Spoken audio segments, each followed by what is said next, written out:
Here's how biased reporting works. We often hear people criticizing news networks like MSNBC and to a greater degree CNN because President Trump takes jabs at CNN every opportunity he can get.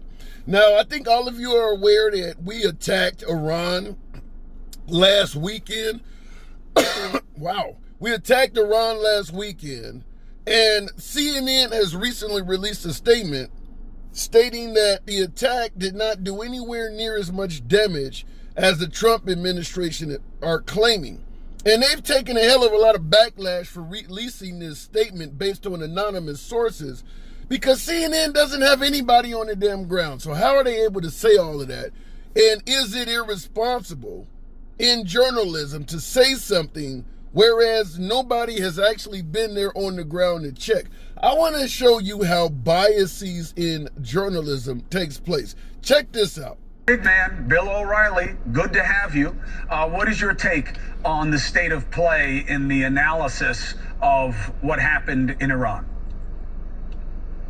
Well, CNN used 4 anonymous sources to try to diminish the bombing raid, what they do.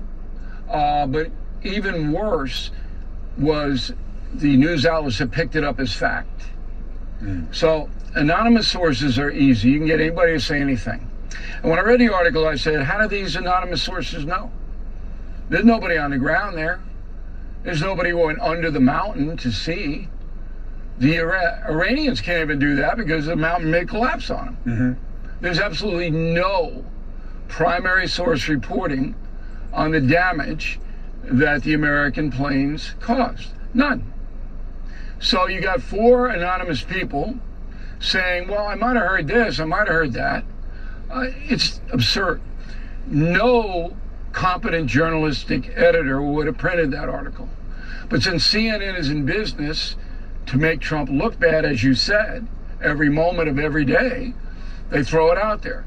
But I think we all know that the journalism industry in America and the world is at the lowest point in the history of that industry is right now. So what do you think? Did Bill O'Reilly hit the nail on the head? Is he correct in criticizing CNN, suggesting that they are a true display of poor journalism, releasing a statement that the sites had not been damaged very much without anyone being on the ground just yet? Does that make CNN look bad? Now, I want to tackle some of the things that O'Reilly stated, and I'm going to show you how it comes across as bias in journalism. Now, he stated right off the bat, how do their sources know? Nobody's been on the ground yet. This is what Trump said. How do the CNN anonymous sources even know, considering nobody had been on the ground yet?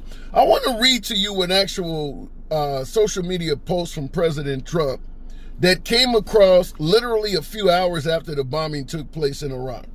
Our objective was the destruction of Iran's nuclear enrichment capacity and a stop to the nuclear threat posed by the world's #1 state sponsor of terror. Tonight, I can report to the world that the strikes were a spectacular military success. Iran's key nuclear enrichment facilities have been completely and totally obliterated.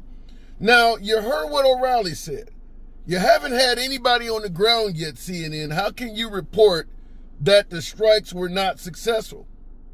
Trump reported this only a couple hours after the event took place. He didn't have anybody on the ground either. O'Reilly's not bringing that up. Just like he can claim that CNN had no right to release that the facilities were not damaged very much, Trump had no right to release a statement suggesting they were totally obliterated. But O'Reilly keeps quiet on that. Also, O'Reilly states no competent journalist would have printed this article. Well, what about the competency of the President of the United States doing exactly what CNN is doing, just in reverse? If CNN requires competence before they print something like this without having somebody on the ground, then wouldn't that not apply to the president as well? He's skipping over the fact that everything he's criticizing about CNN, President Trump did the exact same thing in reverse. Now, I get the patriotism angle where you want to make America appear as an exceptionally, an exceptionalist country with military might. You want to paint it in a patriotic picture as if our military did a great job. That's fine. But should that not be verified first? Why are you on TV suggesting that everything's been obliterated when you don't have anybody on the ground? We've seen the satellite photos before and after. All they show are holes in the ground that were made by the bunker buster bombs. Those bombs penetrate the surface and they explode deep underground. But if you don't have anyone able to go underground and see how much damage was done, you don't have any way to verify that any damn thing has been obliterated, as Trump would say. Dropping a bunker buster bomb is akin to dropping a depth charge when you're pursuing a submarine. A depth charge goes underwater, and at a certain depth, it explodes, with the hope that it is at the right depth to strike and destroy a submarine or some target underwater. It can explode above the submarine, it can explode below the submarine, and leave the submarine untouched. We don't know if the proper depth was set for these explosives. We're hoping that the data we had before this attack was accurate and we know exactly where they are, but there's nobody on the ground yet. Trump has no more knowledge than what he's claiming of CNN.